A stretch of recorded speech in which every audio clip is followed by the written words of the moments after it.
Salut Jessica, j'espère que vous allez bien. Alors, tout le monde sait que j'ai une école, j'ai des centres de formation. Et lorsqu'on prend 5 personnes dans mes centres de formation, il y a 3 qui sont des filles, qui sont des femmes. Et vous comprenez aisément que je puisse entendre beaucoup de choses, que je puisse aussi écouter beaucoup de choses. Il n'est pas rare de constater quand on est au cours ou une femme ou une fille tout à fait heureuse naturellement puisse un jour perdre patience, puisse perdre son calme, puisse être tourmentée au point même de ne plus venir au cours et au point de tout abandonner, au point d'avoir du dégoût pour elle-même et pour sa vie, au point de détester tous les hommes qui l'entourent et tout. En fait, ceci n'est qu'un cliché, n'est qu'une part dans ce qu'elles vivent en réalité dans les relations avec les hommes. Beaucoup de femmes aujourd'hui sont déçues par leurs hommes. Je veux parler de leurs petites amies, de leurs fiancés, de leurs maris.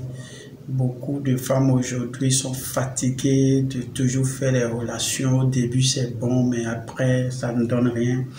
Beaucoup de femmes aujourd'hui ne veulent plus du tout faire des relations avec les hommes. En somme, je peux dire que beaucoup de femmes désespèrent. Elles ne croient plus en rien du tout et elles ne veulent même plus essayer.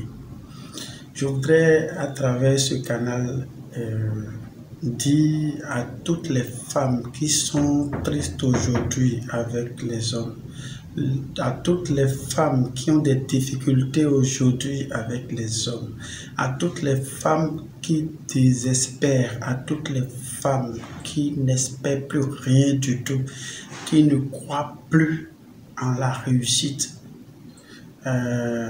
d'une vie conjugale, je voudrais leur dire ceci. Femme, tu as droit à un mari. Je dirais plutôt, tu as aussi droit à un mari. Parce que beaucoup de femmes sont dans des foyers aujourd'hui. Tu as aussi tout à fait droit à un mari. Parce que Dieu, le Très-Haut qui t'a créé, a déjà écrit cela ainsi avant de t'envoyer dans ce monde. Tu es venu avec ton mari.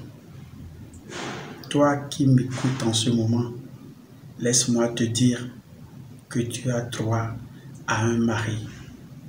Alors, qu'est-ce que tu peux faire pour le rencontrer? Qu'est-ce que tu peux faire pour le voir, pour qu'il apparaisse? Il faut prier. Prie pour que Dieu, le Très-Haut, puisse faire de telle sorte que vos chemins se croisent. Prie pour que vous vous voyiez. Parce qu'au moment où toi tu es en train de souffrir ici, il est certainement quelque part en train de travailler, peut-être à Parakou, peut-être au Niger, peut-être en France, peut-être à Porto-Novo à côté, ou peut-être dans Cotonou, dans un quartier de Cotonou. Mais puisque vous ne vous êtes pas encore rencontrés, la magie ne peut pas s'opérer.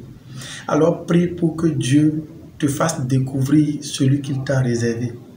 Prie pour que Dieu fasse de telle sorte que vos chemins se croisent, toi, soit dans ton travail, soit dans tes sorties en promenade, soit dans tes activités, je ne sais pas. Prie pour que Dieu te fasse voir ton mari. Et tu verras que toutes les expériences que tu as accumulées, toutes les souffrances que tu as accumulées, toutes les relations qui n'ont pas marché, que tu as eu à faire dans le passé, auraient servi à un apprentissage. Et il fallait que tu sois prête pour réussir cette opportunité que Dieu va te donner. À part la prière, je voudrais te dire, toi femme qui m'écoute en ce moment, je voudrais te dire de te mettre aussi dans les meilleures dispositions pour le recevoir. Parce que si tu pries et que lui apparaît et qu'il te trouve dans un état comme pas possible, il ne pourra pas rester longtemps, il ne pourra pas te voir. il faut aider Dieu dans sa mission. C'est-à-dire que c'est toi qui es très propre. Je veux parler de ta propreté. Il faut que tu puisses paraître. Il ne faut pas avoir du dégoût jusqu'au point de te négliger toi-même. Reprends-toi très vite et fais-toi remarquer aussi à travers ton apparence. Aie de bons comportements dans ton milieu de vie, dans ton milieu de travail. Sois une femme exemplaire. Il faut savoir faire la cuisine, chers sœurs. Il faut savoir... ça, je ne peux pas dire. Tu sais de quoi je vais parler. Mets-toi dans les meilleures dispositions et tu verras qu'en plus de la prière, ton homme viendra t'essuyer les larmes du passé. Tu oublieras tout et ce dernier connaîtra ta valeur, va te donner la place que tu mérites. Tu verras que la vie devient plus facile et tu vas reprendre goût à la vie. C'est mon message pour toi, pour toutes les femmes qui se sont confiées à moi, pour toutes celles qui souffrent en silence. C'est mon message pour vous en général. Merci. À très bientôt.